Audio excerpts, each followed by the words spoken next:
Attendance doesn't shift because of a new policy. It shifts when the experience of a school changes, not just at the surface level, but in the way students feel when they walk through the school gate.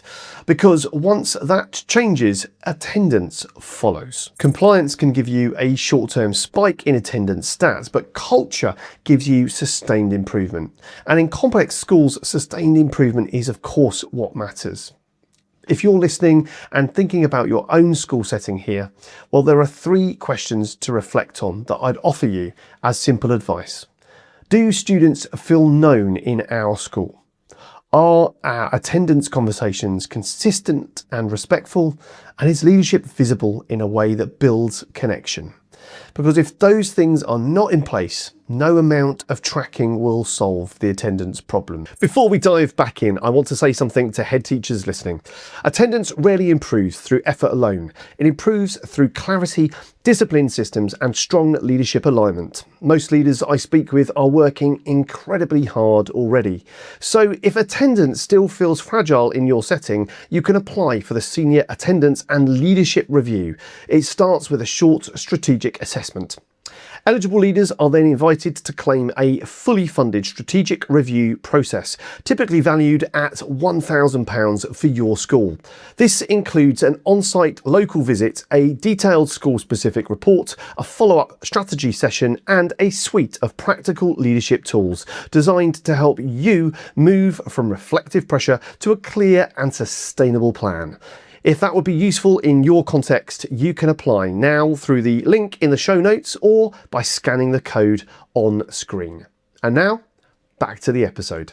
This is Headship After Hours. I'm Paul Collin, and I was told that I would never make headship after attending a challenging school myself. Now, with an NPQ-H, NPQ-EL, Level 7 accredited coaching, I'm a Future Leaders alumni with more than a decade in headship, and I'm still leading. I've led some of the most complex schools in the UK, improving behaviour, stabilising attendance, and rebuilding culture and restoring community trust back into our UK schools. I still work in schools and I still support head teachers navigating difficult realities. I know what the weight feels like. So let's get into the episode and let's talk. In the last episode, I talked about why many attendance strategies are not landing in schools, not because leaders are not working hard enough, but because the focus is often too narrow. Too much system-driven conversation, not enough focus on culture. So the natural question is this: what actually shifts attendance? Well, definitely not in theory, but in real schools with complex communities, my experience has been this. Those types of schools have stretched staff with competing pressures. Attendance shifts when 3 things change together, not separately, but together. The first is this: leadership becomes relationally visible. This is not about presence for accountability, it's about presence for connection. Students being greeted at the gate, leaders knowing students' names and demonstrating that, staff seeing leadership in corridors, not just in offices, parents seeing leaders as approachable and not distant. This matters more than most systems because visibility builds familiarity and familiarity builds trust. In one school, we made a simple shift. Every morning, leadership presence was increased at the gate, not as a duty or on a rota, but as a deliberate act of connection. No agenda, just simple presence with relational conversation. And over time, something changed. Students who were previously inconsistent beginning with their arrival became more regular. Why? Because they wanted the conversation in the morning that was positive, not because of a policy, but because of a relationship. Number 2, consistency replaces variation. In many schools, attendance conversations vary too much. Different staff, different tone, different follow-up. Students and families pick up on this really quickly, and inconsistency weakens expectation. So we simplify everything. Clear thresholds, clear language, clear responses, but crucially delivered with calm and respect. No frustration, not any accusation. Consistency creates safety, and safety reduces avoidance. This is where the work aligns closely with relational practice. As Paul Dix talks about in behaviour, consistency is what builds trust. The same applies here. Number 3 is belonging, and belonging is built intentionally. This is the most important shift personally, and the most overlooked often. Attendance improves when students feel they belong, not abstractly, practically. Do they feel known? Do they feel noticed? Do they feel successful? And most importantly, do they feel safe? This is, of course, where some of the work around trauma-informed thinking really matters, not as a label, but as a real lens, understanding that for some students, schools is not a neutral environment. It carries emotional weight, and unless that experience is improved, attendance remains fragile.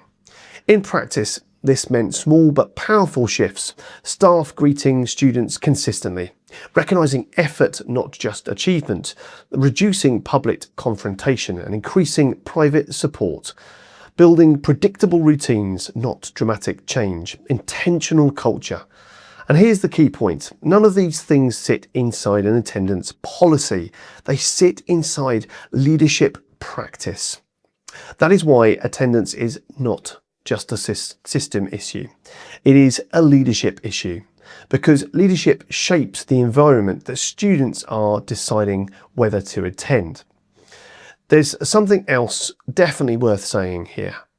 Attendance improvement through culture is slower at the start, but stronger over time.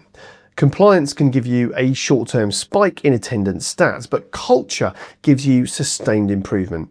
And in complex schools, sustained improvement is, of course, what matters. If you're listening and thinking about your own school setting here, well, there are 3 questions to reflect on that I'd offer you as simple advice. Do students feel known in our school? Are our attendance conversations consistent and respectful? And is leadership visible in a way that builds connection? Because if those things are not in place, no amount of tracking will solve the attendance problem. And this is where leadership shifts from managing attendance to shaping it. The schools that improve attendance sustainably are not the ones with the most systems. They're the ones with the strongest culture, the clearest expectations, and of course, at the most heart of it, the consistent relational practice. And if you get that right, attendance follows. Subtle but clear increases in those stats. This is the work I continue to do with schools, not adding more systems, but refining complexity, reducing that overburden and helping leaders reshape culture so attendance improves as a result.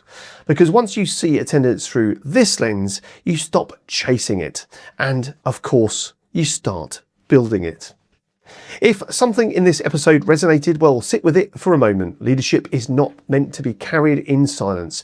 If this conversation helped you think differently, if today's conversation resonated and attendance remains a pressure point in your school context, you can apply for the Senior Attendance and Leadership Review. It begins with a short strategic assessment. Eligible leaders are then invited to claim a fully funded review process typically valued at £1,000, including an on-site school visit, a detailed report and practical tools to support a clear 90-day plan. If that would be useful in your context, you can apply now using the link in the show notes. Thanks for listening and stay connected.